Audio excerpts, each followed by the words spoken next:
Bismillahirrahmanirrahim. Assalamualaikum warahmatullahi wabarakatuh. Pertama-tama marilah kita ucapkan puji syukur kehadiran Allah Subhanahu wa taala yang dimana pada hari ini kita dapat berkumpul dalam keadaan sehat walafiat. Serta selawat berkah salam pada Nabi besar kita Nabi Muhammad SAW yang telah membawa kita dari zaman kegelapan ke zaman yang terang benderang pada hari ini. Sebelumnya, hormat saya kepada Bapak dosen Bapak Ahmad Muaisin yang telah memberikan kesempatan bagi kami untuk bisa mempresentasikan makalah kami yang berjudul Mudharabah. Sebelumnya perkenalkan, nama saya Danu Wijaya dan teman saya yang bernama Anissa Koiri dan Ahmad Habibi Daulay. Pada hari ini kami akan mempresentasikan makalah yang berjudul Mudharabah. Pengertian mudharabah. Secara bahasa, mudharabah berarti saling menyerahkan bagian. Sebagian ulama menyebutkan mudharabah dengan istilah qirodah sesuai dengan bahasa penduduk atau muqaradah hijah. Sedangkan muqarabah lebih populer di kalangan penduduk Irak.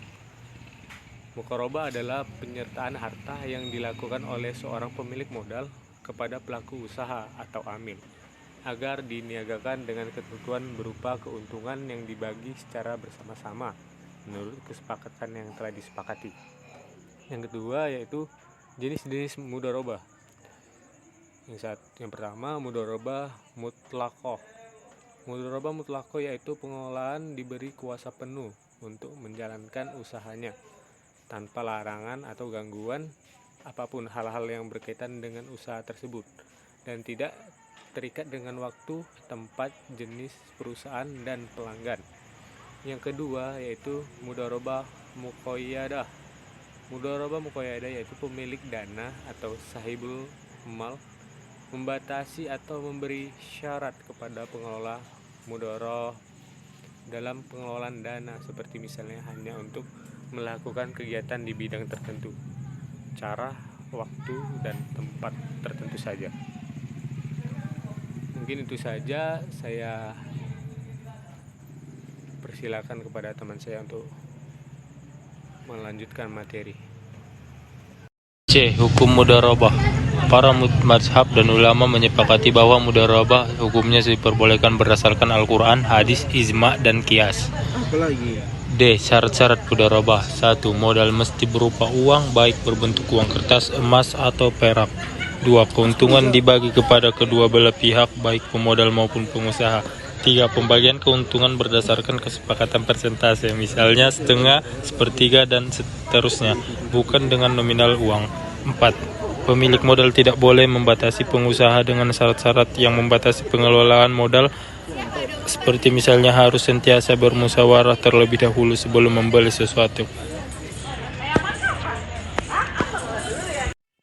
Oke, saya pemateri ketiga ingin melanjutkan dari materi sebelumnya, yaitu tentang rukun mudharabah.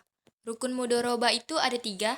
Yang pertama, pelaku, terdiri atas pemilik dana dan pengelola dana. Yang kedua, objek mudharabah berupa modal dan kerja. Yang ketiga, ijab qabul atau serah terima. Yang keempat, nisbah keuntungan. Mungkin ini saja yang dapat saya sampaikan. Selanjutnya saya kembalikan kepada moderator.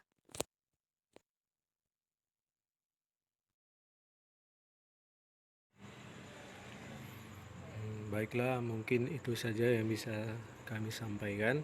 Lebih dan kurang kami mohon maaf. Pada Allah kami mohon ampun. Billahi taufiq wal hidayah. Wassalamualaikum warahmatullahi wabarakatuh.